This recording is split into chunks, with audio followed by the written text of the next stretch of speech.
the distraction. Focus on God. Even if there is distraction, si God lang ang tignan niya. Jesus reactive, of rooted. Said this, many praying, we react. Being a reactive person is not always spirit-filled. Most of the time, not spirit-filled. Be rooted. We house the faults.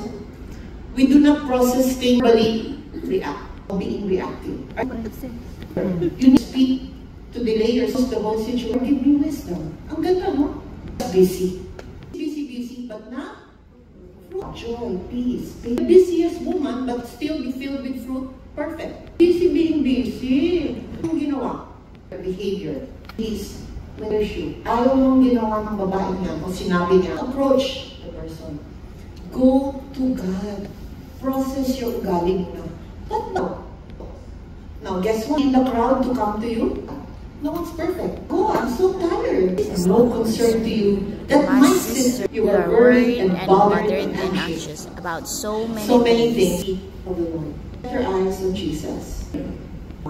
When you criticize and observe others more than you look at yourself and the Lord. Saying this with conviction because I wish, why not me? I want you to be, you know, women grow up. You old women are happy. The burden. Martha mode. Because it is detrimental to your spiritual walk with God. Be a happy mom that go to your house because grandma is fun. She's always smiling. I will have an apple for the first. It shows emotional. It affected her emotion. The feet of Jesus this morning. Don't worry.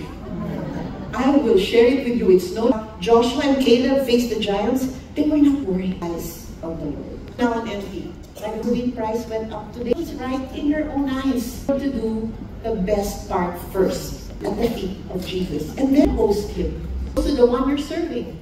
Serve Him. Serving the Lord. In Psalm 27:4, beauty of the Lord. Your worry. God's attention wants you to be with Him. You. And you have disciples, not the fact that you brought you. That is not our body's design. That's why we get wrecked. It will reset what worry has destroyed. Takes you. Moving to worship the Lord. Do you know the Holy Spirit is dying to worship God with you? Now trade it. How do we really block it off? That chair with that Bible of your time. In meeting with Him. And that's your top 3 worries when you the problem, Lord.